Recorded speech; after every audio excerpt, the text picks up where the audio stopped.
Welcome to SSC Ara.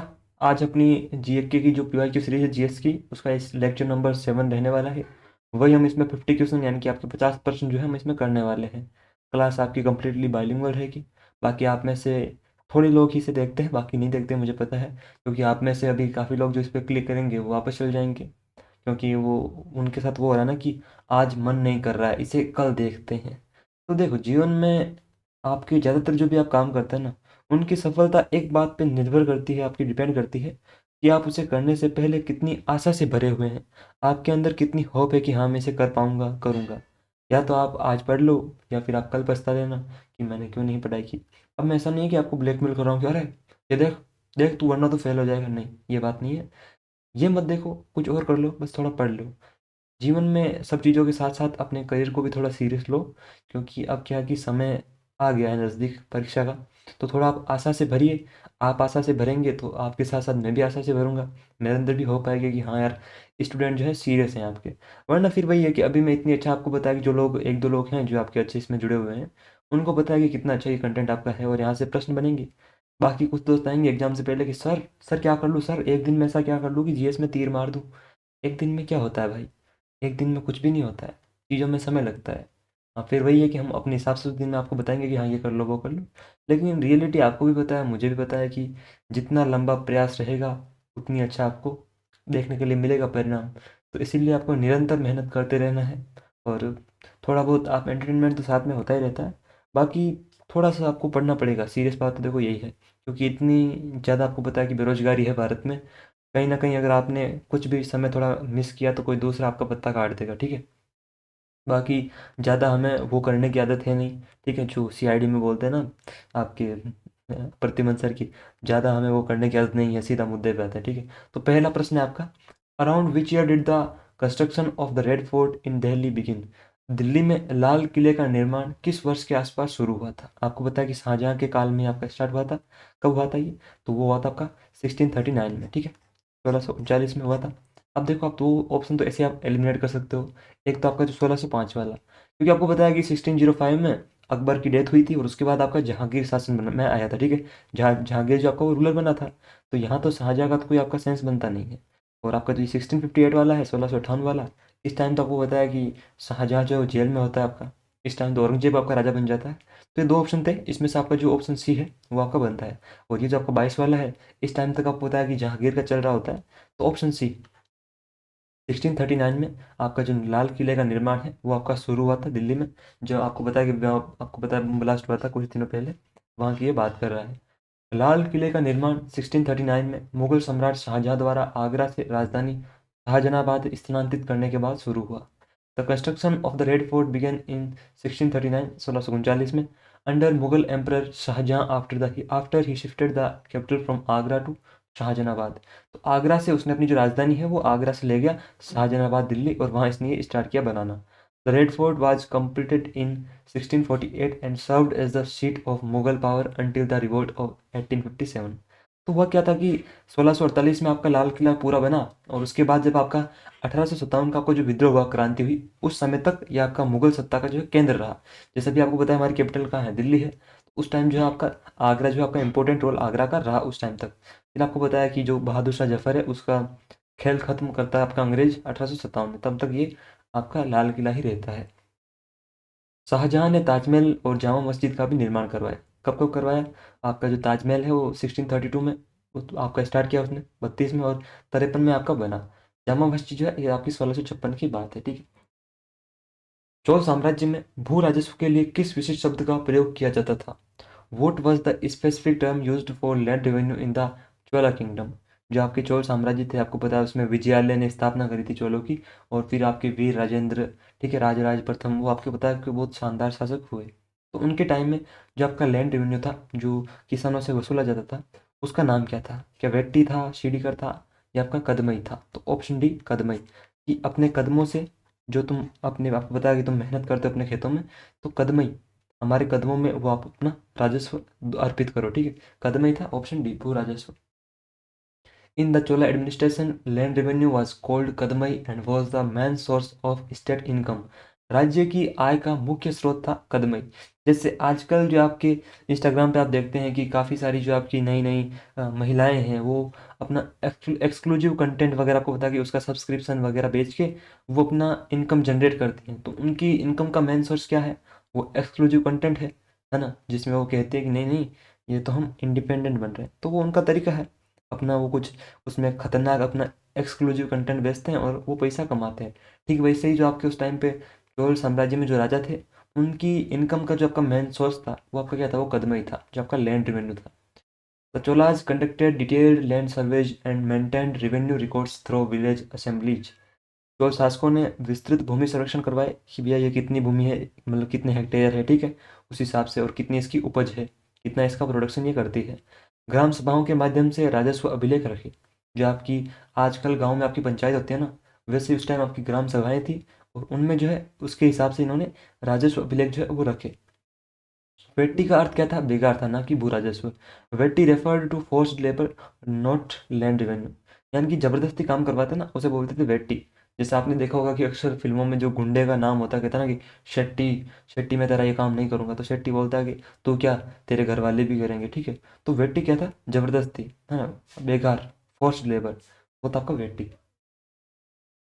Which of the following dynasties ruled over India for a period of only 15 years? निम्नलिखित में से किस राजवंश ने केवल 15 वर्षों की अवधि तक भारत पर शासन किया? इसमें आपके ऑप्शन दे रखे हैं इसने: सो dynasty, Khilji dynasty, Tughlaq dynasty और लोधी डायनेस्टी। तो सबसे पहले इनके टाइम पीरियड की अगर हम बात करें, तो आपको पता है कि खिलजी वंश जो है, आपको पता है कि 1290 में, यानी कि 1290 में, आपको पता है कि जलालुद्दीन खिलजी जो है वो इसकी स्थापना करता है। तब से लेकर 1320 तक आपका ये चलता है, ठीक है। 1320 तक आपका ये, एडी तक आपका ये चलता है। इसका तो आपका 30 सालों का हो गया, तो ये तो 20 का आपका 15 साल का होने से रहा, तो ये तो गया। तुगलक जो है, ये भी आपको बताया कि इसकी स्थापना जो है फिर 1320 में होगी, ठीक है, 1320 में। और ये आपका 1414 तक, 1480 तक आपका ये चलेगा, है ना, इतना लंबा चलेगा। और दिल्ली सल्तनत में जो आपका सबसे ज़्यादा लॉन्गेस्ट टाइम तक आपका रूल करने वाला डायनेस्टी जो थी, वो आपका तुगलक थी। लोधियों की अगर हम बात करें, तो ये आपका 1414 से लेके ये चलता है आपके 1451 तक, ठीक है, 1451 तक। ये भी आपके 15 के नहीं है। तो बचता कौन सा? आपका सूर्यवंश, ऑप्शन ए। ये आपके आते हैं 1540 में, जब आपको पता है कि हुमायूं को भगा देता है शेरशाह सूरी। तो आपके 1540 में आपका शेरशाह सूरी इसकी स्थापना करता है, और फिर ये आपको चलता है 1555 तक। 1555 में जब आपका सरहिंद का युद्ध होता है ना, उसमें हुमायूं वापसी करता है सरहिंद के युद्ध में, द बैटल ऑफ सरहिंद। इसमें जो आपका सरहिंद युद्ध होता है, और फिर आपका हुमायूं वापस आता है, ठीक है। हुमायूं जो है इसमें जीत जाता है, जो आपका मुगल राजा था ना हुमायूं, वो इसमें जीत जाता है, और सूर साम्राज्य की स्थापना होती है। बैटल ऑफ सरहिंद, ठीक है, ये आपका होता है बैटल ऑफ सरहिंद। इसमें आपका जो है ये हुमायूं वापस जीत जाता है। और शेरशाह सूरी जो है 5 साल तक आपको पता है कि शासन करता है, 40 से 45 तक। तो 15 साल जो है आपका सूरवंश, है ना, ठीक है, अफगान वंश था ये, ध्यान रखना, अफगान थे। The Sur dynasty ruled from 1540 to 1555, totalling only 15 years, यानी कि केवल 15 सालों तक इन्होंने शासन किया। It was founded by Sher Shah Suri after defeating Mughal ruler Humayun. तो शेर शाह सूरी ने, आपको बताया कि मुगल शासक हुमायूं को पराजित किया था।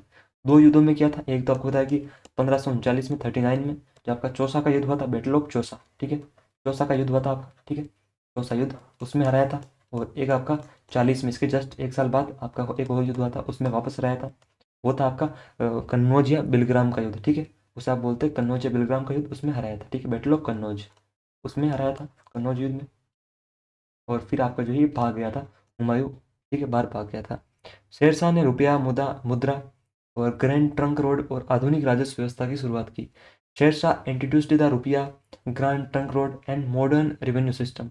जो आधुनिक राजस्व व्यवस्था है वो आपका शेरशाह ने इंट्रोड्यूस कराया। और ग्रैंड ट्रंक रोड जो आपको पता है कहाँ से कहाँ तक है? बंगाल का जो आपका सोनार गांव है, ठीक है, सोनार विलेज है आपका, सोनार विलेज है। कहाँ पे है ये आपका विलेज? सोनार विलेज है आपका बंगाल में। यहाँ से आपका कहाँ तक जाती है ये? बंगाल में है, ठीक है, बंगाल में।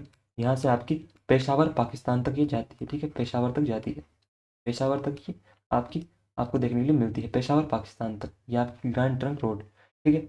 जिसे आप पहले, आपको पता है कि काफ़ी एक बड़ी ये आपकी रोड थी। और शेरशाह ने आपकी जो सराय होते हैं ना, जो यात्रियों के रुकने के लिए आपके होटल वगैरह होते हैं, वो शेरशाह ने स्टार्ट कराए थे, ठीक है। सराय जो है शेरशाह ने चलाई थी, सराय यात्रियों के रुकने के लिए। और शेरशाह ने, आपको बताया कि 1545 तक शेरशाह ने आपका शासन किया, 1540 से 45 तक, ठीक है, 1540 से 45 तक शेरशाह ने रूल किया, और 45 में आपका बैटल ऑफ कालिंजर जो है उसमें शेरशाह की मृत्यु हो गई, आपका बारूद फट गया था, ठीक है। तो उसमें शेरशाह की जो है फील्डिंग सेट हो गई। कौन सा युद्ध हुआ था वो? आपका कालिंजर का युद्ध, ठीक है। कालिंजर का युद्ध हुआ था, ठीक है, बैटल ऑफ कालिंजर। उसमें जो आपके शेरशाह की आंखों के सामने काला काला सब हो गया, ठीक है। कालिंजर का आपका जो युद्ध हुआ था कालिंजर वाला, उसमें का शेरशाह, ठीक है, चलते रहे। भक्ति पदों और ये एक आपका पूछ लेता कि शेरशाह का जो मकबरा है ना वो कहाँ पे है, ठीक है। इसका जो आपका मकबरा है, टॉम्ब है, वो कहाँ पे है शेरशाह का? तो ये है आपका सासाराम बिहार में, ठीक है, सासाराम बिहार, सासाराम में है, और ये सासाराम बिहार में है। ध्यान रखना, शेरशाह का मकबरा। नेक्स्ट है आपका भक्ति पदों और आध्यात्मिक शिक्षाओं का एक प्रसिद्ध संग्रह बीजक किस संत द्वारा रचा गया था? यानी कि इसमें आपकी जो क्या है, भक्ति और आपकी जो पद हैं और आध्यात्मिक शिक्षाएं हैं, उसका एक प्रसिद्ध संग्रह है बीजक। बीजक, a famous compilation of devotional verses and spiritual teachings, was composed by which saint? तो किस संत ने आपके बीजक जो है वो रचा था? तो बीजक जो है आपके कबीरदास जी की रचनाएं हैं, ठीक है। ऑप्शन सी, कबीरदास जी ने आपको बताया कि काफ़ी सारे उनके दोहे भी हैं, आपको पता होगा कि काकर पाथर चोरी के मंदिर लिया बनाए, मस्जिद लियो बनाए, ठीक है। काकर पाथर चोरी के मस्जिद लियो बनाए, ताऊ पर चढ़ मुल्ला बांग दे, क्या बहरा हुआ खुदाए। ये उनका एक है, एक वो है ना कि पत्थर पूजे हरि मिले तो मैं पूजू पहाड़। और ये सारे कबीरदास जी का आपको पता है कि दोहे हैं जो धार्मिक कट्टरता पे जो आपका प्रहार करते हैं, जो आपका रिलीजियस एक्सट्रीमिज्म है उस पर ये प्रहार करते हैं। बीजक कबीर पथ का प्रमुख ग्रंथ है जिसमें कबीर की आध्यात्मिक शिक्षाएं हैं। Bijak is the principal text of Kabir Panth and contents Kabir spiritual teachings. जो कबीरदास जी की प्रमुख शिक्षाएं हैं वो इसमें हैं। It consist of sakhis, shabdas and ramainis emphasising nirguna bhakti. तो इसमें साखी, शब्द और रमेनी जो है आपकी शामिल हैं, जो आपका निर्गुण भक्ति पे बल देती हैं। किस पे आपका एम्फाइज करती हैं? आपकी निर्गुणा भक्ति पे, कि ईश्वर कोई आपको व्यक्ति स्वरूप में नहीं है, उसका कोई आकार वगैरह नहीं है, वो आपकी होती है निर्गुण भक्ति, ठीक है। कि ये नहीं कि भगवान कोई आपको ऐसे आपने एक चेहरा मान रखा कि भगवान एक व्यक्ति के फॉर्म में, नहीं, ऐसा नहीं है, निर्गुण है। सूरदास ने सूरसागर लिखा और मीराबाई ने भक्ति पदों की रचना की। Surdas wrote Sursagar, Mirabai composed devotional bhajan, ठीक है। निम्नलिखित में से किस चोल शासक ने सबसे शक्तिशाली शासक माना जाता है? यानी कि चोल राजवंश का कौन सा आपका रूलर था जिसे आपका सबसे पावरफुल रूलर मानते हैं, ठीक है। तो वो कौन था आपका? वो राजराज प्रथम था, ठीक है, या वीर राजेंद्र प्रथम था, कौन था वो? तो देखो, दंती दुर्ग जो है आपको पता है कि ये राष्ट्रकूटों का संस्थापक है, राष्ट्रकूट वंश का संस्थापक है, फाउंडर है, ठीक है, राष्ट्रकूट डायनेस्टी का फाउंडर है। हर्षवर्धन जो आपको पता है कि वर्धन वंश का शासक है, ठीक है, वर्धन वंश का है ये, तो पुष्यभूति वंश का। तो दो बचता है आपके, वीर राजेंद्र और राजराज प्रथम। तो राजराज प्रथम जो आपका इसका सबसे शक्तिशाली शासक था। Rajaraja first ruled from 985 to 1014 CE and expanded the Chola Empire across South India and Sri Lanka. यानी कि 985 से आपका 1014 ईस्वी तक इन्होंने शासन किया, ठीक है। और चोल साम्राज्य का विस्तार जो है दक्षिण भारत और श्रीलंका तक किया। उन्होंने 1010 ईस्वी में तंजावुर में बृहदेश्वर मंदिर का निर्माण कराया। He build the Brihadeshwara temple at Thanjavur in 1010 CE, ठीक है। उन्होंने 1010 ईस्वी में आपका बृहदेश्वर मंदिर बनाया। राजेंद्र प्रथम ने बाद में साम्राज्य को दक्षिण पूर्व एशिया तक फैलाया, यानी कि वो जो साउथ ईस्ट एशिया है वहाँ तक एक्सपेंड किया, ठीक है। और राजेंद्र प्रथम ने आपको बताया कि गंगईकोंड चोलपुरम की जो उपाधि है ली थी, ठीक है। गंगईकोंड चोलपुरम, कौंड चोलपुरम, ये इनका टाइटल था, चोलपुरम, ठीक है, ये इनका टाइटल था राजेंद्र प्रथम का। यहाँ लिख देता हूँ मैं, गंगईकोंड चोलपुरम। तुगलकों के पतन के बाद किन दो राजवंशों ने वर्ष 1526 तक आगरा पे शासन किया? After the decline of the Tughlaqs which two dynasties ruled Agra until the year 1526? देखो, 1526 में तो आपको पता है कि बाबर आ गया था, लेकिन तुगलकों का पतन कब हुआ? तो आपको पता है कि 1398 में, 1398 में आपका तैमूर लंग का अटैक होता है, ठीक है। तैमूर लंग जो आपका वो अटैक करता है, तैमूर लंग जो आपका वो आपका अटैक करता है, तैमूर लंग, ठीक है। तैमूर लंग भारत पे आक्रमण करता है। उसके बाद क्या होता है कि वो तो आपका चला जाता है वापस तैमूर लंग, लेकिन अपने सेनापति जो खिजर खान था उसे यहाँ पे भारत में छोड़ जाता है कि भाई तू देख ले। तो आपके तुगलक जो है वो कमजोर हो जाते हैं, लेकिन तुगलकों का जो आपका कंप्लीट पतन होता है वो होता है आपका 1414 में। 1414 में आपके जो तुगलकों का पतन हो जाता है और खिजर खान जो आपका सैयद वंश की स्थापना करता है, ठीक है। सैयद डायनेस्टी की कौन करता है? खिजर खान, ठीक है। खिजर खान जो आपका, खिजर खान ये आपके सैयद डायनेस्टी की स्थापना करता है, खिजर खान। खिजर खान जिसने आपको बताया कि एक टाइटल ले रखा था, क्या ले रखा था वो? रैयत ए आला, ठीक है। रैयत ए आला की इसने टाइटल भी ले रखी थी, रैयत ए आला, रैयत ए आला। इसकी उपाधि थी। और ये कभी भी अपने आप को सम्राट नहीं मानता था। ये शाहरुख जान था ना आपका, तैमूर लंग का आपका, उसको ये टाइम टू टाइम टैक्स भेजता रहता था, ठीक है। इसने रैयत आला की आपकी टाइटल ले रखी थी, रैयत ए आला, रैयत ए आला जो है इसने अपनी उपाधि ले रखी थी, ठीक है। और ये आपकी खिजर खान जो है किसकी स्थापना करता है, सैयद डायनेस्टी की, ठीक है, सैयद वंश की आपकी स्थापना करता है, सैयदों की यहाँ पे। और फिर ये आपका सैयद वंश चलता है कब से कब तक, आपका 1414 से लेके ये आपका चलता है 1451 तक, 51 तक, ठीक है, 1451 तक चलता है। फिर बहलोल लोधी आता है, लोधी वंश की स्थापना करता है। तो लोधी कब से कब तक चलते हैं आपके, 1451 से 1526 तक, ठीक है। और 1451 से 1526 तक आपके लोधी आपके राज करते हैं। तो ये आपके दो वंश थे जिन्होंने तुगलकों के बाद शासन किया। ये मैंने आपको बता दिया। और ये काल जो है आपका बाबर की प्रथम पानीपत की विजय के साथ समाप्त हुआ। आपको पता है कि फर्स्ट बैटल ऑफ पानीपत 1526 में बाबर और इब्राहिम लोधी के बीच आपका हुआ था, ठीक है। किसके बीच हुआ था, इब्राहिम और बाबर के बीच, इब्राहिम लोधी और बाबर के बीच ही हुआ था, जिसमें बाबर की जीत होती है और इब्राहिम लोधी मारा जाता है। मुगल काल के उत्तरार्ध में किस राजपूत घराने ने नागौर क्षेत्र को जीता और अपने राज्य में मिला लिया था? Which Rajput house conquered and annexed the region of Nagaur during the late Mughal period? Nagaur जो राजस्थान में है आपका, ठीक है, राजस्थान में। तो इसके बारे में है कि इसे किसने जीता। तो ये जीता आपके जोधपुर ने, जोधपुर ने इसे जीत लिया। और जोधपुर जो उस टाइम आपका मारवाड़ कहलाता था, जो जोधपुर का आपका साम्राज्य था ना, वो इसे मारवाड़ बोलते थे, ठीक है, मारवाड़। तो जोधपुर जो आपका नागौर को जीत लेते हैं, मारवाड़, ठीक है, मारवाड़। राजस्थान में आता कोई सारी चीज़, ठीक है, राजस्थान में, राजस्थान में। जोधपुर के राठौड़ शासकों ने रणनीतिक महत्व के कारण नागौर को अपने राज्य में मिला लिया। जो आपके राठौड़ थे जोधपुर के, उन्होंने Rathore rulers of Jodhpur annexed Nagaur due to its strategic importance, ठीक है। तो नागौर का एक महत्व है आपका, उसके कारण जो है आपके जोधपुर के राठौड़ शासकों ने अपने अंडर ले लिया। जोधपुर में एक आपका किला है दुर्ग, उसका क्या नाम है, उसका नाम है मेहरानगढ़ दुर्ग। ध्यान रखना ना, मेहरानगढ़ दुर्ग जो आपका जोधपुर में है, मेहरानगढ़ दुर्ग, ठीक है, मेहरानगढ़ फोर्ट, मेहरानगढ़, ठीक है। मेहरानगढ़ आपका जो है ये आपका कहाँ पड़ता है, जोधपुर राजस्थान में। नागौर राजस्थान का एक महत्वपूर्ण व्यापारिक और सैन्य केंद्र था, यानी कि आपका important trade and military centre था राजस्थान में। Mewar was ruled by Sisodiyas, अम्बेरबाज, कच्छावाज। तो मेवाड़ पे सिसोदियों का शासन था, जिसमें आप महाराणा प्रताप, उनसे पहले उदय सिंह, उनसे पहले राणा सांगा, ठीक है, ऐसे आपके इंपॉर्टेंट रूलर जो है सिसोदिया वंश में मेवाड़ में रूल करते थे, ठीक है। और आमेर जो है कछवाहों का शासन था। कछवाहा में आपके जो आप देखते हैं ना वो आपके मान सिंह जो है, मान सिंह भगवान दास, ये आपके कछवाहा रूलर थे, ठीक है। आपके जो मान सिंह है, मान सिंह, जो आपको बताया कि अकबर के सेनापति थे, वो भगवान दास भारमल, ये जो सारे आपके कछवाहा शासक थे। 7वीं शताब्दी में राजा अक्सर ब्राह्मणों को किस प्रकार के अनुदान से पुरस्कृत करते थे? In the 7th century kings frequently rewarded Brahmins with which type of grants? यानी जो ब्राह्मण थे उन्हें राजा दान देते थे, तो क्या देते थे, क्या गोल्ड कॉइन्स देते थे, सोने के सिक्के? वो तो आपको पता है कि सभी को देते थे, है ना, राजा सोने के सिक्के तो सभी को देते थे। तो इसमें स्पेशल क्या है, मवेशी, केटल, ये आपके जो केटल है ना, ये आपकी है ऋग्वैदिक टाइम की बात। उस टाइम आपको पता है कि गाय जो है ब्राह्मणों को दान में देते थे।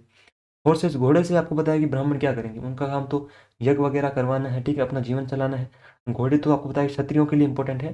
तो ऑप्शन बी, लैंड ग्रेंट्स, ठीक है, वो भूमि अनुदान देते थे कि भाई आपको हम ये भूमि दे रहे हैं। राजा ब्राह्मणों को अग्रहार नामक कर मुक्त भूमि प्रदान करते थे। Kings granted tax free land called agraharas to Brahmin, कि ये आपकी भाई हमने आपको भूमि दे दी अग्रहार, अब इस पे जो आप अपना आराम से खेती बाड़ी करिए और अपना जीवन चलाइए, हम इस भूमि से हम आपकी जो है टैक्स भी नहीं लेंगे, ठीक है, लैंड रेवेन्यू जो है हम आपसे नहीं लेंगे, तो उसे बोलते थे अग्रहार। इन अनुदानों से कृषि, संस्कृत शिक्षा और मंदिरों का विकास हुआ। This grants helped spread agriculture, Sanskrit learning and temples. तो इन कृषि पे आपको बताया कि संस्कृति, यहाँ पे आपको बताया तो इन भूमियों पे आपकी कृषि, आपको बताया एग्रीकल्चर हुई। संस्कृत की शिक्षा से आपको बताया कि जब उनके पास अपना एक बढ़िया सिस्टम आ गया कि भाई राजाओं ने हमें दान दे दिया, अब हमें रोजगार के लिए भटकना नहीं पड़ेगा, तो उन्होंने संस्कृत टीचिंग पे अपना फोकस किया और मंदिरों का विकास हुआ। ऐसे अनुदानों का उल्लेख गुप्त और उत्तर गुप्तकालीन शिलालेखों में मिलता है। Such grants are mentioned in Gupta and post-Gupta inscriptions. यूनानी राजदूत हेलियोडोरस को एक भारत यूनानी राजा द्वारा किस शासक के दरबार में भेजा गया था? The Greek ambassador Heliodorus was sent by an Indo-Greek king to the court of which ruler? ठीक है, तो कौन था वो आपका राजा? वो था आपका भागभद्र, जो आपका था किस वंश का, शुंग वंश का, ठीक है, शुंगा डायनेस्टी का आपका रूलर था ये, ठीक है, शुंगा वंश का, ठीक है, शुंग शासक था आपका ये शुंग। पुष्यमित्र ने जिसकी स्थापना करी थी शुंग वंश की, किसने करी थी, पुष्यमित्र शुंग ने, ठीक है, पुष्यमित्र शुंग ने आपकी इसकी स्थापना करी थी, पुष्यमित्र शुंग ने। कब करी थी आपकी 185 BC में, ठीक है। 185 BC में जो है पुष्यमित्र सुंग ने आपकी इसकी स्थापना करी थी, इसकी जो आपका ये है ना सुंग वंश उसकी।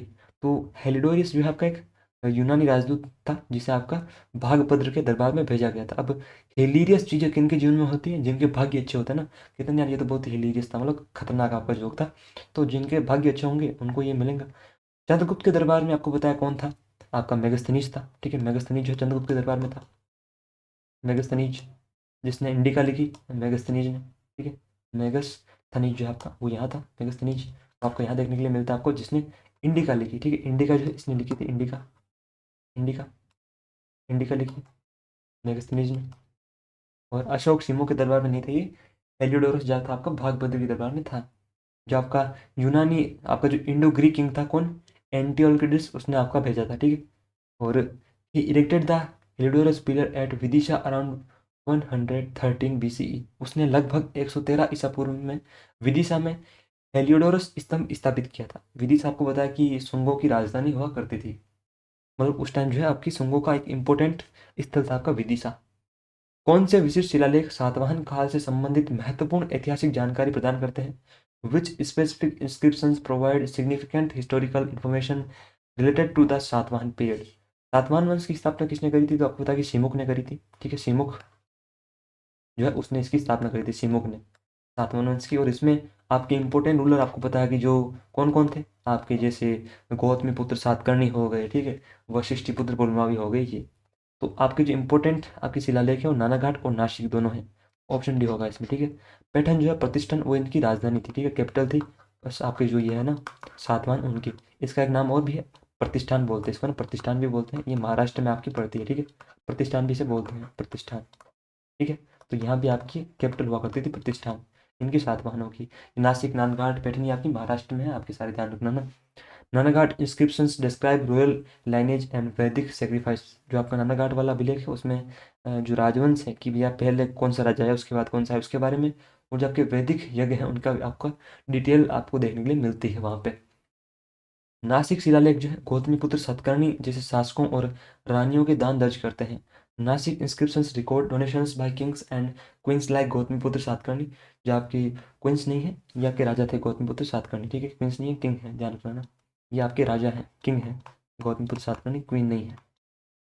तो इनके जो इन्होंने जो दान दिए थे वो सारे वहाँ पे आपके लिखे हुए हैं, ठीक है। पैठन राजधानी थी पर शिलालेख सीमित है।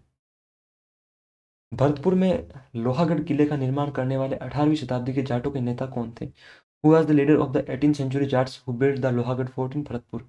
भरतपुर राजस्थान में आपका किला है जिसे अंग्रेज भी नहीं जीत पाए थे, ध्यान रखना, ठीक है। राजस्थान में आपका, राजस्थान में।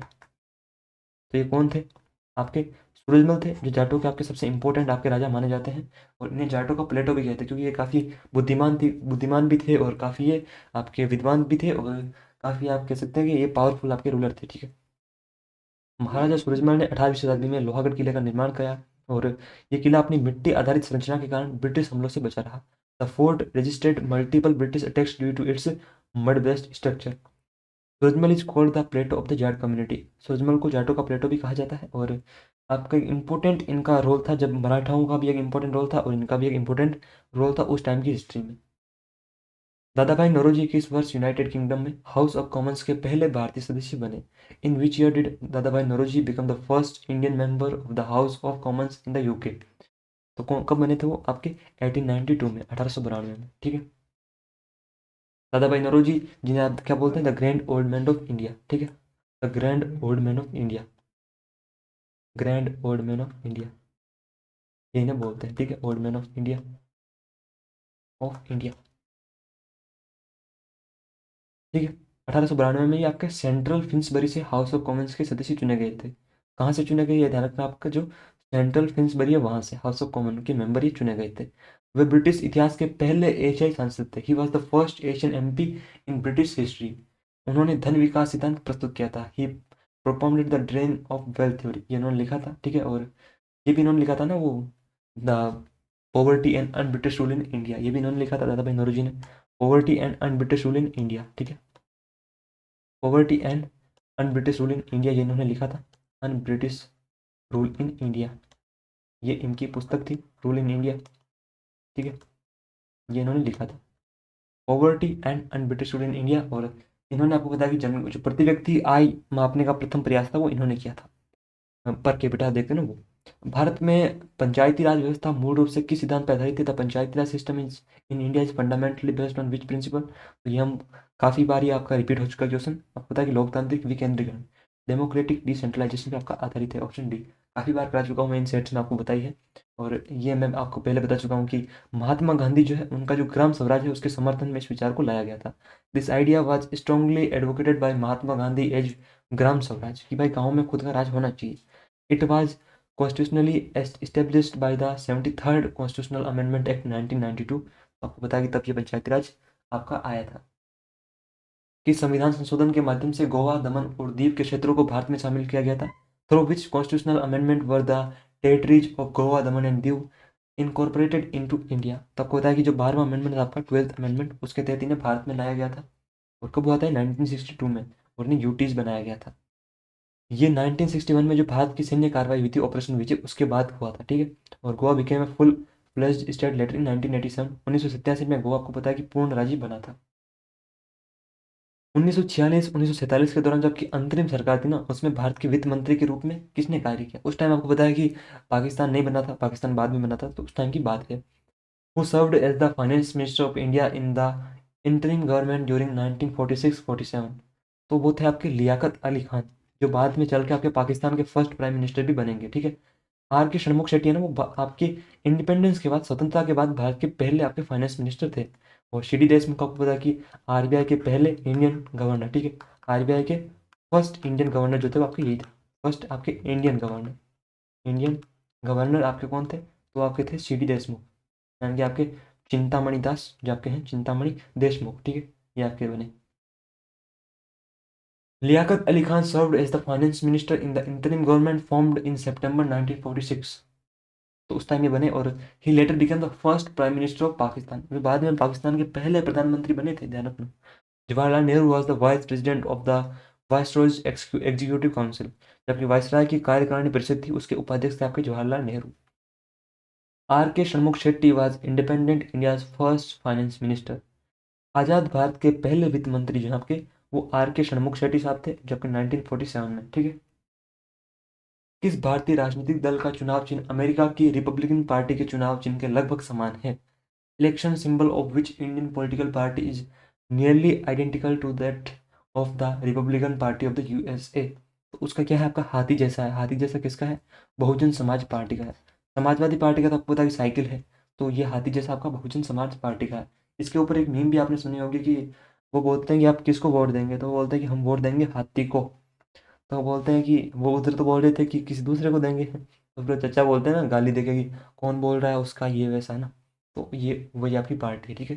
The election symbol of BSP is the elephant which is also the symbol of the US Republican Party. तो इसका चिन्ह जो है हाथी है।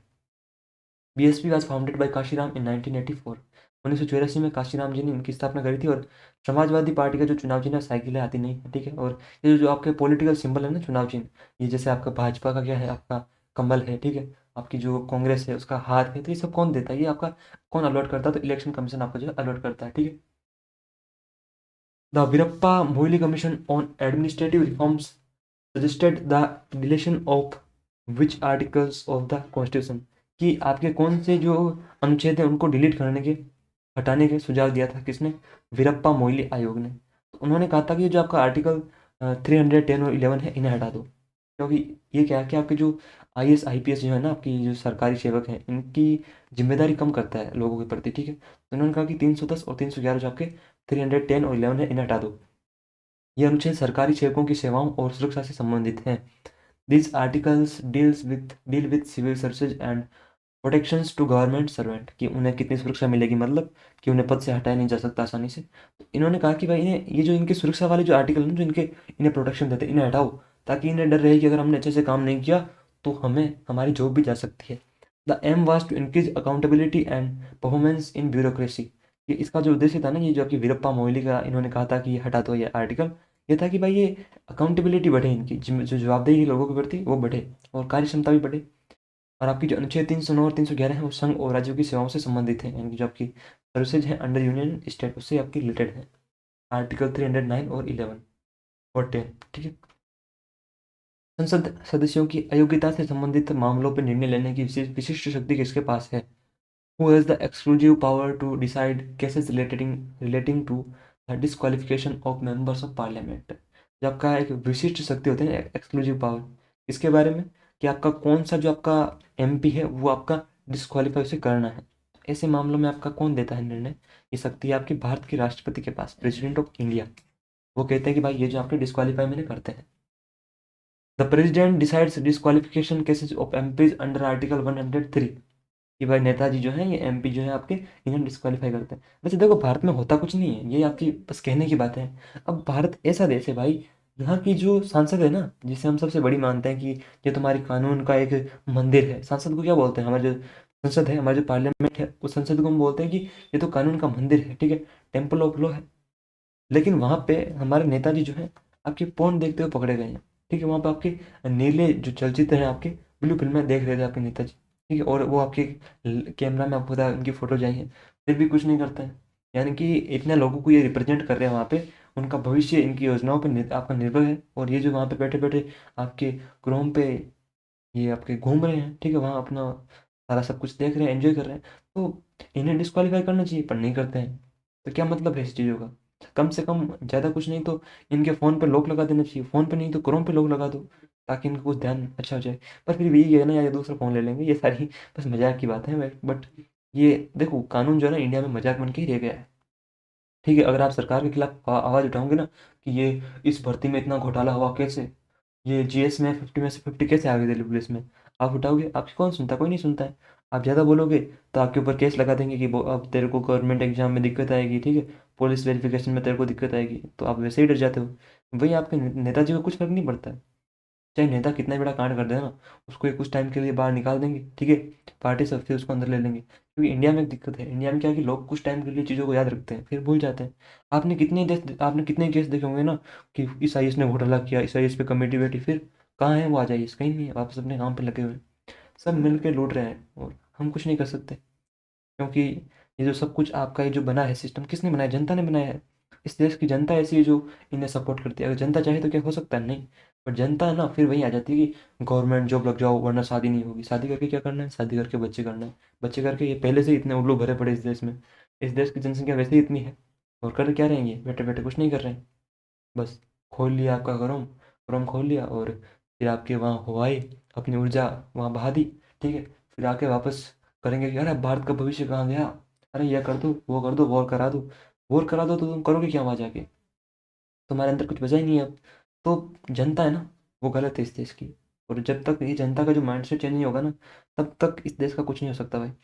तो राष्ट्रपति जो है निर्वाचन आयोग की बाध्यकारी राय पे कार्य करते हैं। The president acts on the binding opinion of the election commission.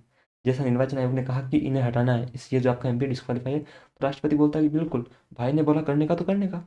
विधायकों के लिए राज्यपाल जो है अनुच्छेद 192 के अंतर्गत निर्णय लेते हैं। जैसे आपके एमपी के बारे में आपको पता है कि जो ये आपके लेते हैं राष्ट्रपति, वैसे आपके जो एमएलए और एमएलसी जो है ना, उनके बारे में आपका जो गवर्नर है वो आपका डिसाइड करते हैं आर्टिकल 192 के अंडर, ठीक है। स्पीकर जो आपका केवल दल बदल कानून के तहत अयोग्यता तय करता है। Speaker decide disqualification only under the anti defection law. जो आपका दल बदल वाला आया था ना, कब आया था आपको पता है? कि जो 52वां अमेंडमेंट था आपका 52nd वाला, है ना, उसके तहत आया था। 52nd वाला अमेंडमेंट था आपका कब था? ये आपका हुआ था ना आपका 1985 में, हाँ 1985 की बात है। उस टाइम आपका जो आया था, और 10वीं अनुसूची जोड़ी गई थी, 10th शेड्यूल। तो उसमें अगर कोई आपका जो नेताजी है ना, कभी यहाँ जा रहे हैं, कभी मोदी जी की गोद में जा रहे हैं, कभी राहुल गांधी की गोद में जा रहे हैं, तो कभी यहाँ कभी वहाँ जा रहे हैं ना, तो उनका जो आपका डिस्क्वालीफाई जो उन्हें करते हैं वो आपका स्पीकर करता है, ठीक है, लोकसभा का। किस भारतीय प्रधानमंत्री ने लोकसभा में औपचारिक अविश्वास प्रस्ताव का सामना करने से पहले ही अपने पद से इस्तीफा दे दिया था? Which Indian prime minister resigned from office even before facing a formal vote of no confidence in the Lok Sabha? तो वो थे आपके चौधरी चरण सिंह जी, ऑप्शन सी, ठीक है। चौधरी चरण सिंह जी ने 1979 में अविश्वास प्रस्ताव से पहले इस्तीफा दे दिया, और उनका जो कार्यकाल था, उनका जो टेन्योर था, उन्होंने कितने दिन सर्व किया? तो 170 दिन, only 170 days. He headed A minority government with outside support from Congress. Congress का भारी समर्थन था, उससे अल्पमत की सरकार उन्होंने चलाई। Morarji Desai resigned after losing majority not before 14। Morarji Desai ने कहा कि मैं पहले पद नहीं छोड़ूंगा, लेकिन जब प्रस्ताव पारित हो गया तो कहा कि हाँ जी, अब हो गया, बहुमत गया हमारा, बहुमत गया तो अब ठीक है, चलो देखते हैं, इस्तीफा देना पड़ेगा।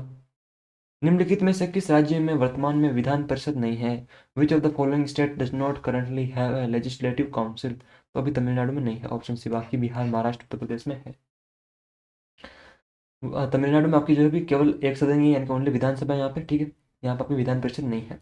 बिहार, महाराष्ट्र, उत्तर प्रदेश में आपकी विधान परिषद मौजूद है। क्रिएशन और abolition of legislative council is under article 169। तो विधान परिषद को बनाना और उसे खत्म करना, ये आपका आर्टिकल जो 169 है, 169 है, उसके अंदर आपको देखने के लिए मिलता है। Tamil Nadu abolished its legislative council in 1986। Tamil Nadu ने 1986 में अपनी जो विधान परिषद है उसे समाप्त कर दी। जैसे आपकी ऊपर आप केंद्र, आप यानी कि आप यूनियन लेवल पे देखते हो सेंटर में, वहाँ आपकी जैसे राज्यसभा है ना, वैसे राज्य में कहीं कहीं आपको ये विधान परिषद देखने के लिए मिलती है, ठीक है। किस भारतीय राज्य को लिग्नाइट कोयले के सबसे बड़े उत्पादक के रूप में मान्यता प्राप्त है? Which Indian state is recognised as the largest producer of lignite coal? तो कौन है वो जो आपका सबसे ज़्यादा लिग्नाइट कोयले का उत्पादन करता है? तो आपकी जो लिग्नाइट कोयल है सबसे ज़्यादा आपका तमिलनाडु में, ठीक है। तमिलनाडु, ऑप्शन ए, यहाँ आपका सबसे ज़्यादा आपको देखने के लिए मिलता है। तमिलनाडु भारत में लिग्नाइट कोयले का आपका लार्जेस्ट प्रोड्यूसर है, और इसका मुख्य कारण क्या है? नेवेली लिग्नाइट कॉरपोरेशन है, ठीक है। और नेवेली लिग्नाइट जो है खाने जो है कंडालोर जिले में स्थित है, और इनका उत्पादन 1956 में शुरू हुआ था। The Neyveli lignite mines are located in Cuddalore district and started production in 1956। तो यहाँ पर उत्पादन आपका 1956 में स्टार्ट हुआ। तमिलनाडु भारत के कुल लिग्नाइट उत्पादन का 60% से अधिक योगदान देता है। Tamil Nadu contributes more than 60% of India's total lignite output. तो आपका जो कोयला, आपको पता है कि 4 प्रकार का होता है। लिग्नाइट हो गया आपका, ठीक है। आपका जो और आपको देखते हैं ना, जो आपका एंथ्रेसाइट हो गया, आपका बिटुमिनस हो गया, आपका पिट हो गया। आपके 4 प्रकार होते हैं। सबसे खराब आपको पता है कि पिट होता है, सबसे शानदार आपका एंथ्रेसाइट होता है। तो लिग्नाइट जो आपका तमिलनाडु 60% से ज़्यादा जो है तमिलनाडु से आता है। यदि उत्तरी ध्रुव के ऊपर से देखा जाए तो एक व्यक्ति पृथ्वी को किस दिशा में घूमते हुए देखेगा?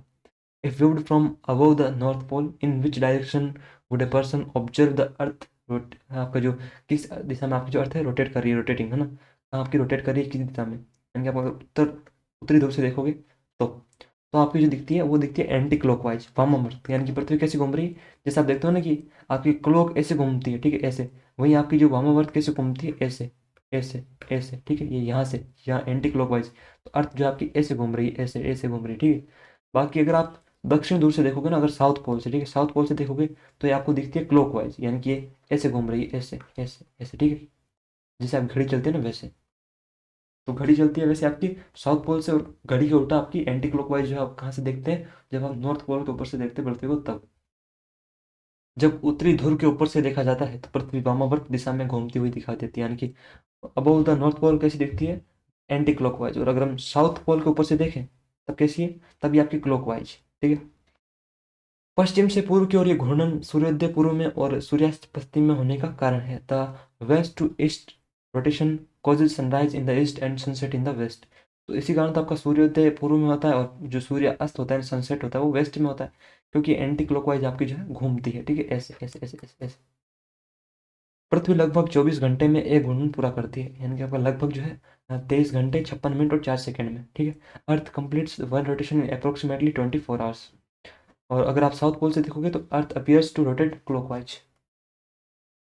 फरक्का बैराज जो घास जमा होने पर की समस्या का समाधान करता है, किस प्रमुख नदी पर स्थित है? The Farakka barrage which addresses siltation issues is situated on which major river?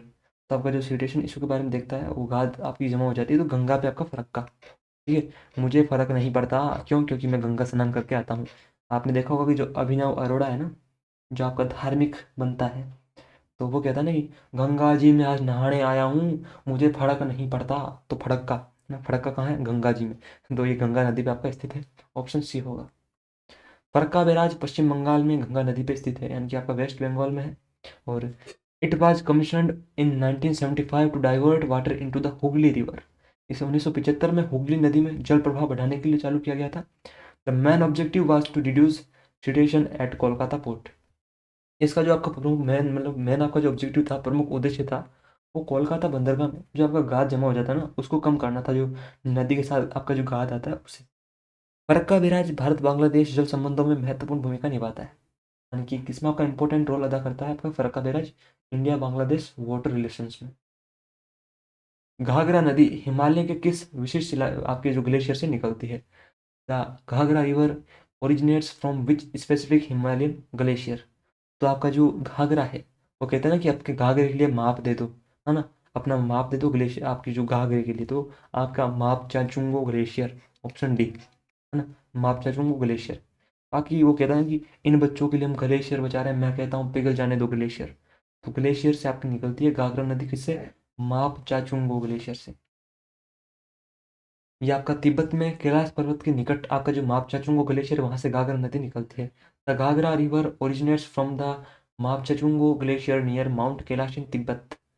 Nepal में इसे कर्णाली नदी के नाम से जानते हैं, ठीक है। It is also known as Karnali river in Nepal.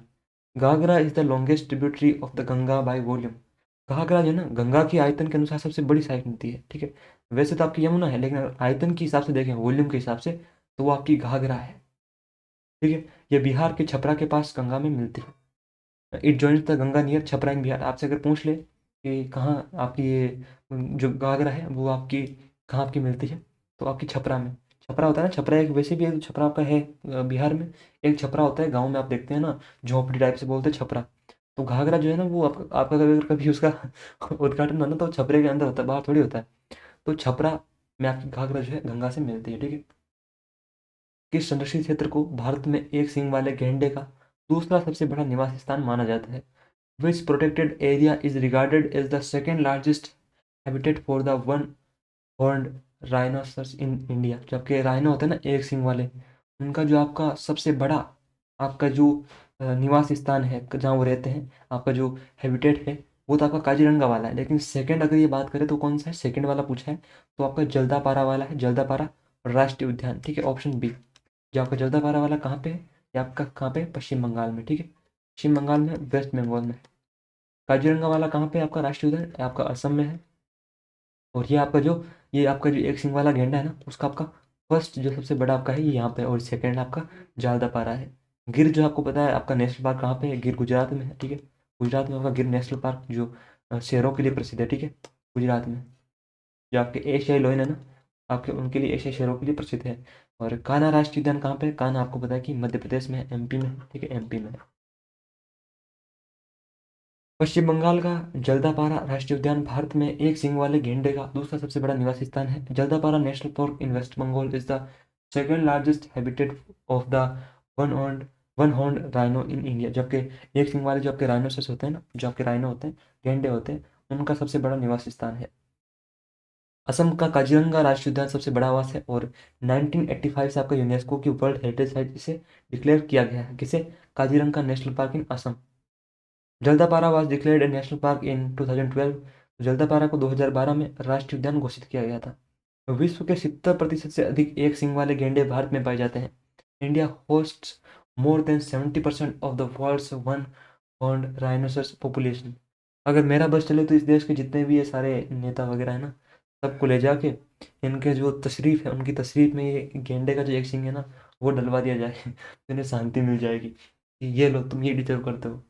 और मैं तो कहता हूँ कि ऐसा तानाशाह आना चाहिए, एक ऐसा, मतलब मैं तो कहता हूँ एक ऐसा, वो कहते थे ना कि एक मतलब आपका क्रूर राजा था, तो एक ऐसा व्यक्ति होना चाहिए ना जो दिल का अच्छा हो। लेकिन इन ये जो सारे ये जो विश्व गुरु बनते फिरते हैं, इन सभी को उठा के वो जो आपका गेंडा है एक सिंग वाला राइनो, उसके ऊपर ले जाके विराजित करवा दे।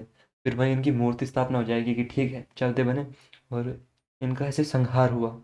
ऐसा होना चाहिए। और वैसे भी भारत में कमी थोड़ी है, 70% से ज़्यादा आपके जो एक सिंग वाले गेंडे हैं भारत में ही है, और सबसे ज़्यादा दुनिया के जो करप्ट लीडर है वो भी इंडिया में ही है।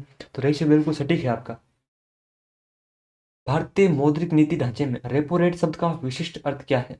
In the Indian monetary policy framework, what does the term repo rate specifically mean? ठीक है, तो उसका क्या मीन है रेपो रेट का? तो ये सबको पता है कि रेपो रेट वो है जिस पर आपकी जो ये कमर्शियल बैंक है ना, आरबीआई से उधार लेती है, वो आपकी जो the rate at which commercial bank borrow from the RBI, option C. और रिवर्स रेपो में क्या होती है? ये सारी बैंक जो है आरबीआई के पास जिस रेट पे आपका जमा करती है, ठीक है, वो होता है आपकी reverse repo. Repo rate is the rate at which commercial banks borrow money from the Reserve Bank of India, ठीक है। जो आपकी कि भाई इस रेट पे आपको ये मिलेगा, ठीक है। ये आरबीआई, अगर आप धन उधार ले रहे हो तो आपको इतना इंटरेस्ट देना पड़ेगा, वो रेट जो है रेपो रेट है। It is a key tool of RBI monetary policy to control inflation. ये आपकी जो महंगाई को कंट्रोल करने के लिए एक महत्वपूर्ण भूमिका है। अब ये कैसे है, अब इसमें बहुत टाइम जाएगा समझाने में। इकोनॉमिक्स की वन शॉट देख लेना, जैसे समझ में आ जाएगा, ठीक है। रेपो रेट में बदलाव सीधे ऋण और ईएमआई दरों को प्रभावित करता है। Repo rate changes directly affect loan and EMI rates, क्योंकि रेपो रेट अगर ज़्यादा होगी तो आपको पता है कि ईएमआई भी बढ़ेंगी, ठीक है, सीधी सी बात है। और रिवर्स रेपो रेट वे दर है जिसपे आरबीआई बैंकों से उधार लेता है, यानी आरबीआई बोरोज फ्रॉम बैंक, वो आपकी जो रिवर्स रेपो रेट है वो। नेक्स्ट है आपका द्वितीय पंचवर्षीय योजना के दौरान भारी उद्योगों की स्थापना में किन देशों ने भारत की हेल्प करी, यानी कि आपकी जो सेकेंड फाइव प्लान थी उसमें आपको पता है कि इंडिया ने हैवी इंडस्ट्रीज लगाई, तो उसमें इंडिया को हेल्प किसने किया, तो वो कौन सी कंट्रीज थी, तो देखो अमेरिका, जापान और इटली, ठीक है। उस टाइम अगर आप देखोगे ना, तो ये सेकेंड फेयर प्लान कब था आपका, द्वितीय पंचवर्षीय योजना, तो ये बात थी आपकी 1956 से लेकर आपकी 61 तक, ठीक है, 1956 से 61, 1956 से 61। इस टाइम आपको पता है कि अमेरिका जो है उतना इंडिया के साथ नहीं था, सोवियत संघ जो है इंडिया के साथ था, ये तो सिंपल सी बात है। पश्चिम जर्मनी और आपकी जो ब्रिटेन, ठीक है, तो option B Soviet Union, Britain और वेस्ट जर्मनी ने काफ़ी हेल्प करी। और ये जो आपकी सेकेंड फाइव प्लान थी, ये किस मॉडल पे थी आपकी, तो ये महालनोबिस, आपको जो महालनोबिस मॉडल था ना आपका, महालनोबिस, ठीक, महालनोबिस आपका जो मॉडल था, ठीक है, उस पर आपकी जो पीसी महालनोबिस थे उन्होंने आपको पता है कि इंपॉर्टेंट रोल था, तो इस मॉडल पे आपकी ये आधारित थी।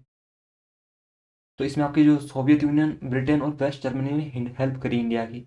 और ये जो महालनोबिस मॉडल पर आधारित थी। और भिलाई, राउरकेला और दुर्गापुर में जो आपके इस्पात संयंत्र इसी अवधि में स्थापित हुए। Major industries like Bhilai, Rourkela and Durgapur steel plants were establish, ठीक है। तो आपको पता है कि भिलाई कहाँ पे, आपको पता है छत्तीसगढ़ में है, ठीक है, छत्तीसगढ़ में है, छत्तीसगढ़। और राउरकेला कहाँ है, तो उड़ीसा में है, उड़ीसा में है, ठीक है, उड़ीसा में है। दुर्गापुर कहाँ है, तो वेस्ट बंगाल में है, ठीक है, वेस्ट बंगाल में है, वेस्ट बंगाल में, पश्चिम बंगाल में है। तो यहाँ पे आपके जो है इस्पात संयंत्र जो आपकी, यहाँ पे जो आपकी स्टील इंडस्ट्रीज हैं लगाए गए। सेबी ने किस वर्ष आधिकारिक तौर पर इनसाइडर ट्रेडिंग रेगुलेशन तैयार किए थे, in which year did SEBI officially frame the insider trading regulations, ठीक है। सेबी यानी कि आपका जो stock exchange board of India है, आपका जो विनियमन प्रतिभूति वाला, भारत वाला, आपको पता है अभी कौन है इसके, वो तुहिनकांत पांडे है, ध्यान रखना, ठीक है। तो उसके जब चीफ हैं वो ये हैं, ठीक है। और इनसाइडर ट्रेडिंग रेगुलेशन कब तैयार किए थे, तो देखो भारत में आपको ध्यान रखना है, एक आपको याद होगा अगर आपने वो देखा 1992 स्कैम, पता होगा वो वेब सीरीज स्कैम वाली, जिसमें हर्षद मेहता का वो स्कैम रहता है। तो आपको पता है कि इसको आपका जो स्टॉक मार्केट है उससे रिलेटेड है, ठीक है। तो वो कब का था स्कैम, आपका 1992 का। तो उसी टाइम आपकी जो सेबी ने तैयार किए इनसाइडर ट्रेडिंग रेगुलेशंस, कुछ नियम बनाए, ठीक है, 1992 में। सेबी की स्थापना 1988 में हुई और 1992 में इसे वैधानिक शक्तियाँ मिली। SEBI itself was established in 1988 and given statutory powers in 1992. These regulations ensure transparency and investor protection. ये नियम एक तो पारदर्शिता में कि भाई कितना क्या कुछ हो रहा है सब कुछ दिखे, और आपकी जो निवेशक हैं जो इन्वेस्ट करते हैं उनका आपका संरक्षण हो, ये सुनिश्चित करते हैं ना, प्रोटेक्शन उनके लिए। समष्टि अर्थशास्त्र में लिक्विडिटी ट्रैप की विशेषता निम्नलिखित में से किस स्थिति से होती है, in macro economics a liquidity trap is characterised by which of the following conditions. तो देखो सबसे बड़ा वाला आपका कौन सा, इतने अगर ये चाहता ना तो ये आपका ऑप्शन ए भी इतना ही दे देता, ठीक है, इतना इतना इतना, क्यों ये दो लाइन देख के पूरा ये जो आपका फ्रेम है उसे खराब कर रहा है, एक पूरा खराब कर रहा है ना भाई। एक अंदर से आपको ऐसा इंट्यूशन आना चाहिए ना यार कि ये देखो इतना बड़ा दे रखा है तो कुछ तो होगा, तो ऑप्शन ब्याज दर के संबंध में धन की पूर्णतः लोचदार मांग, perfectly elastic demand for money with respect to interest, ये आपका जो है लिक्विडिटी ट्रैप की आपकी एक विशेषता है। अब ये इतना सब कुछ क्या है आपको पढ़ने के लिए, आप देख लेना इकोनॉमिक्स के वन शॉट। लिक्विडिटी ट्रैप तब होता है जब बहुत कम ब्याज दरों पर धन की मांग पूर्णतः लोचदार हो जाती है। A liquidity trap occurs when demand for money becomes perfectly elastic at very low interest rates, ठीक है। तो आपकी ब्याज की दरें बहुत कम हो जाए, बहुत सस्ते, आपको बताया कि जब आपका पैसा मिलने लग जाए, ऐसी स्थिति में मौद्रिक नीति अप्रभावित हो जाती है, यानी कि अब जो मॉनेटरी पॉलिसी है वो आपकी इनफेक्टिव हो जाती है ऐसी सिचुएशन में।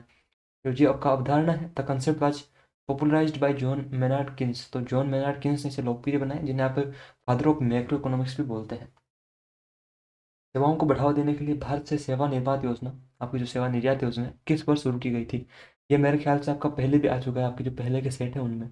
इन which year was the service exports from India scheme launched to promote services, तो आपको बताया 2015 में, 2015 में, ऑप्शन सी, ये आपकी 15 में शुरू हुई। और ये कब शुरू हुई आपकी, इसे विदेशी व्यापार नीति 2015-20 के अंतर्गत शुरू किया गया था, यानी कि जो आपकी फॉरेन ट्रेड पॉलिसी है 2015-2020, यानी 2015 और 20 वाली, उसके बीच में आपका जो है 15 से आपका स्टार्ट किया गया था।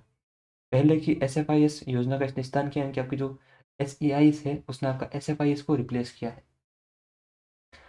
फल मक्खी ड्रोसोफिला में पाए जाने वाले गुणसूत्रों की कुल संख्या कितनी है? What is the total number of chromosomes found in the fruit fly Drosophila? तो उसमें कितनी है आपकी? तो उसमें 8 है, ठीक है, 8 है। 8 आपके गुणसूत्र उसमें पाए जाते हैं ड्रोसोफिला में। It is model organism used in genetics by Thomas Hunt Morgan. ये आनुवंशिकी में थॉमस हंट मॉर्गन द्वारा प्रयुक्त मॉडल जीव है ड्रोसोफिला जो है वो। कीट के काटने से होने वाली खुजली का मुख्य कारण किस पदार्थ की उपस्थिति है? The itching sensation caused by an insect bite is primarily due to the presence of which substance? तो किसके कारण होता है वो? आपका जो फॉर्मिक अम्ल है ना, फॉर्मिक एसिड, वो होता है, ठीक है, कीट में, चींटी में, चींटी के काटने में फॉर्मिक अम्ल का प्रभाव। इसका सामान्य एग्जाम्पल आप देख सकते हैं कि ant bites are a common example of formic acid irritation. तो आपका बॉडी में जब आपका फॉर्मिक एसिड एंटर करता है ना, तब आपकी खुजली होती है।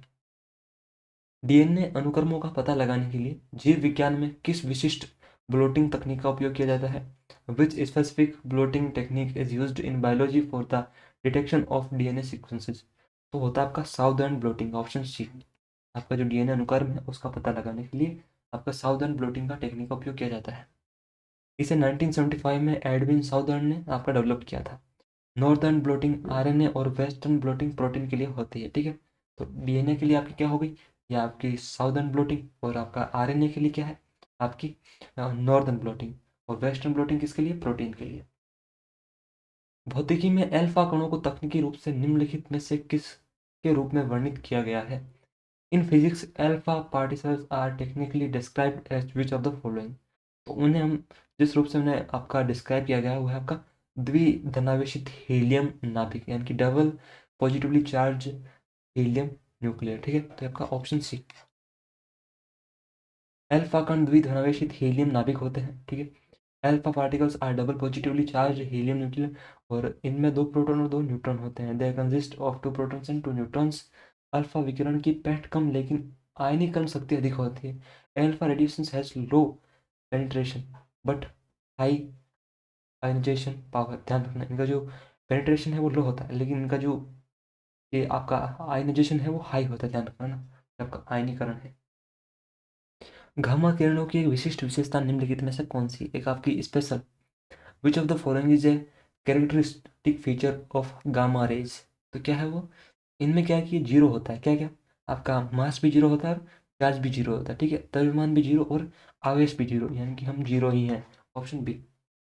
Gamma rays have zero mass and zero charge. तो हमें तो जीरो जीरो मिला, गामा रेज का नाश हो लिया।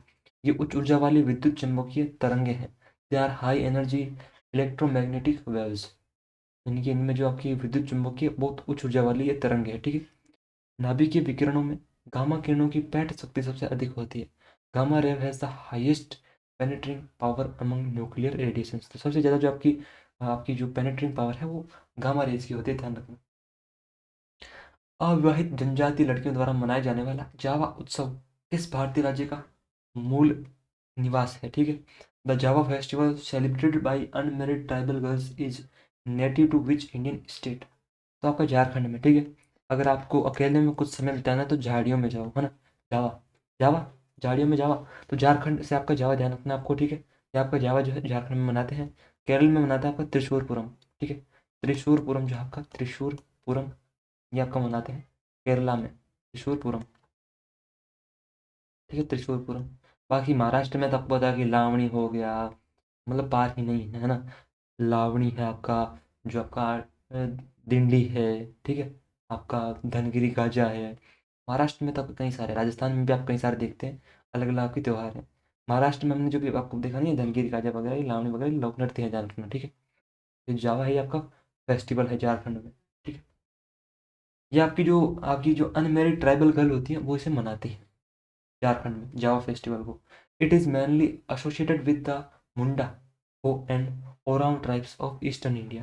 जो आपकी पूर्वी भारत की 3 जनजातीय प्रमुख मुंडा हो और ओरांव, वो आपकी जावा फेस्टिवल मनाती है। The festival involves sowing barley seeds in baskets and worshipping nature for fertility and prosperity। इस उत्सव में टोकरी में जौ के बीज बोए जाते हैं और उर्वरता व समृद्धि के लिए प्रकृति की पूजा की जाती है। हमें समृद्ध रखा आपने, ठीक है। और पूजा होती है प्रकृति की, नेचर की। झारखंड सरहुल, कर्मा और टुस्सू जैसे त्योहारों के लिए भी प्रसिद्ध है। यानी कि आपके जो अदर फेस्टिवल हैं कौन कौन से झारखंड में, सरहुल है, कर्मा है और टुस्सू है। आगे आपका टुस्सू भी। टुस्सू उत्सव मुख्य रूप से झारखंड के आदिवासी बेल्ट में, विशेष रूप से तमार और किस अन्य क्षेत्र के आसपास मनाया जाता है।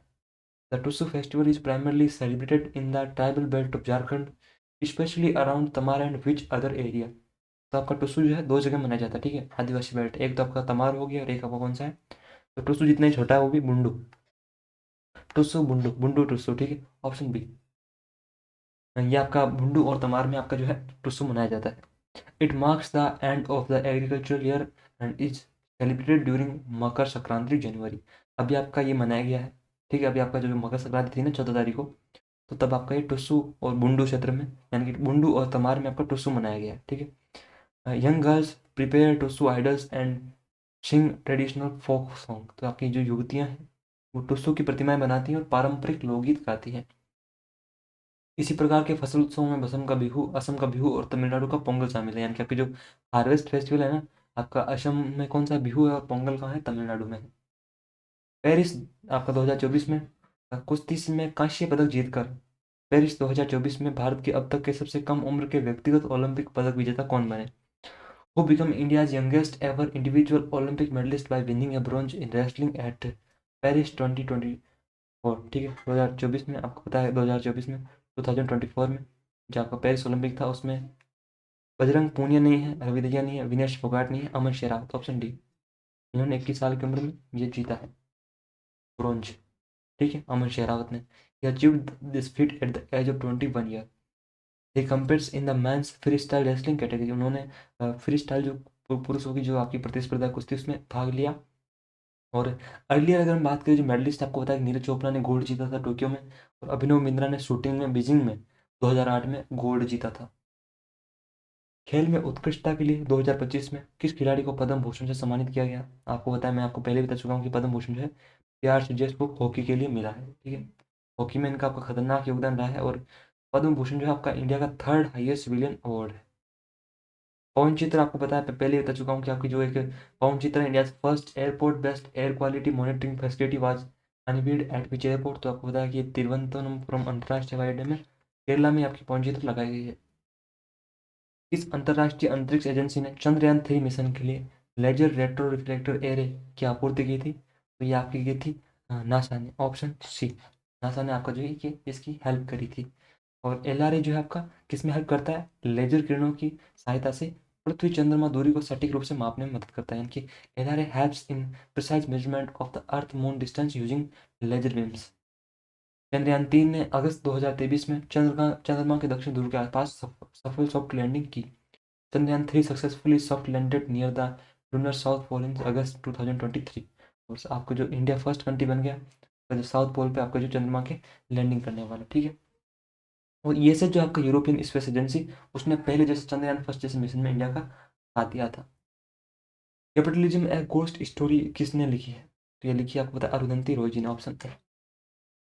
और ये पुस्तक भारत में कॉरपोरेट शक्ति और आर्थिक असमानता की आलोचनात्मक समीक्षा करती है। The book critically examines corporate power and economic inequality in India. बाकी अरुंधति रॉय जी को 1997 में the God of small things के लिए बुकर मिला था, आपको पता है, बुकर प्राइज। और इंडिया की ओर से फर्स्ट बनी थी। निम्नलिखित में से कौन सा उपन्यास झुम्पा लाहिड़ी द्वारा लिखा गया है, ठीक है।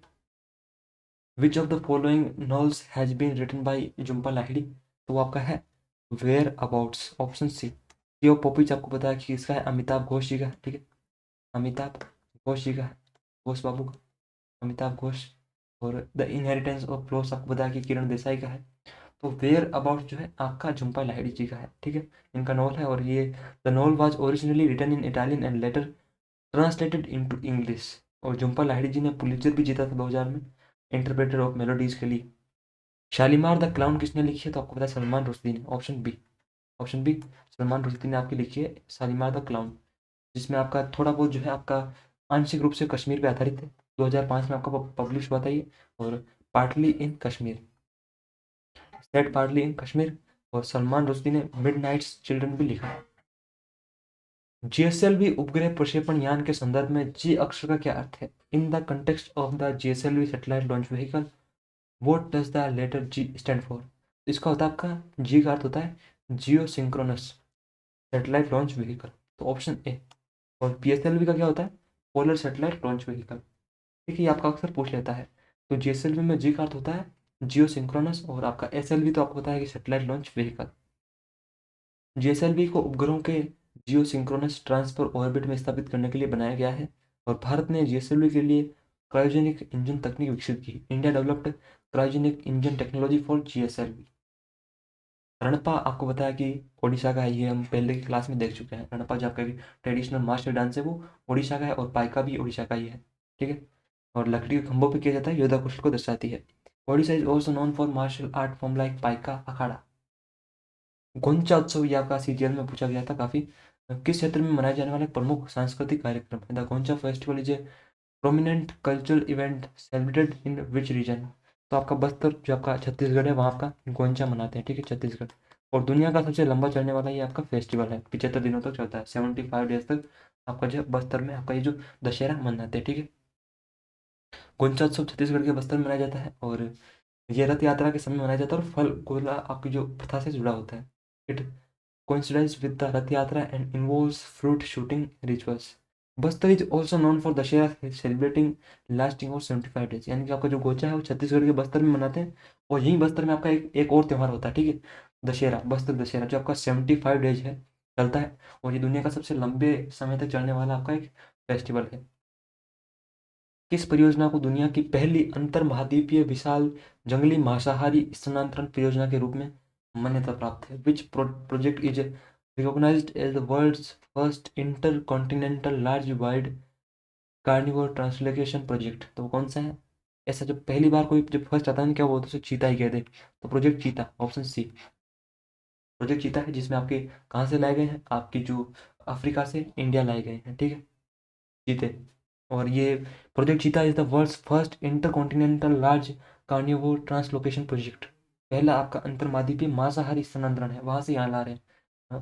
अफ्रीका से आपका कहाँ ला रहे हैं? Asia, India. ठीक है, it was launched in 2022 with चीताज brought from Namibia and south Africa. तो आपके नामीबिया और साउथ अफ्रीका से आपके जो चीते लाकर मध्य प्रदेश का जो आपका कूनो राष्ट्रीय उद्यान है वहाँ छोड़ रहे हैं। ठीक है, the project site is Kuno national park in Madhya Pradesh. Salkhan fossil park Bharat के किस राज्य में स्थित है? In which Indian state is the Salkhan fossil park located? तो ये आपका सलखन कहाँ है? उत्तर प्रदेश में, ऑप्शन ए। ठीक है, सलखन आपका उत्तर प्रदेश में है, और यहाँ लगभग 1.4 अरब वर्ष पुराने जीवाश्म पाए जाते हैं। It contains fossil dating back nearly 1.4 billion years. और ये पार्क कहाँ पे आपका? सोनभद्र डिस्ट्रिक्ट में है, ध्यान रखना ना, उत्तर प्रदेश में।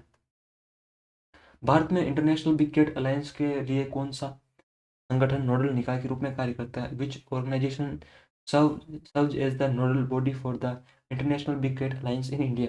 आपका बिग कैट अलायंस है ना, जिसमें आपके चीता, शेर, जगुआर वगैरह आते हैं उसमें। तो भारत में आपका कौन सा? Option B, national tiger conservation authority, राष्ट्रीय बाघ संरक्षण प्राधिकरण। ये जो है आपका नोडल निकाय है भारत में। इस गठबंधन की शुरुआत भारत ने 2023 में 7 बड़ी बिल्ली प्रजातियों के संरक्षण हेतु की थी। The alliance was launched by India in 2023 to protect 7 wicked species, जो आपकी 7 बड़ी बिल्लियों की प्रजाति है, शेर, चीता वगैरह, उनका आपका संरक्षण करने के लिए। एनटीसीए की स्थापना 2006 में वन्य जीव संरक्षण अधिनियम 1972 के अंतर्गत की गई थी। एनटीसीए यानी कि आपको जो नेशनल टाइगर कंजर्वेशन अथॉरिटी है, इसकी स्थापना जो है was established in 2006 under the wild life protection act 1972। ठीक है, आपके 50% होते हैं यहाँ पे कंप्लीट। आपका लेक्चर 7 भी हो गया कंप्लीट। जो दोस्त हर लेक्चर देखते हैं उनके लिए बेस्ट ऑफ लक, वो काफ़ी अच्छा करके आएंगे। बाकी मिलते हैं अगले क्लास में। ठीक है।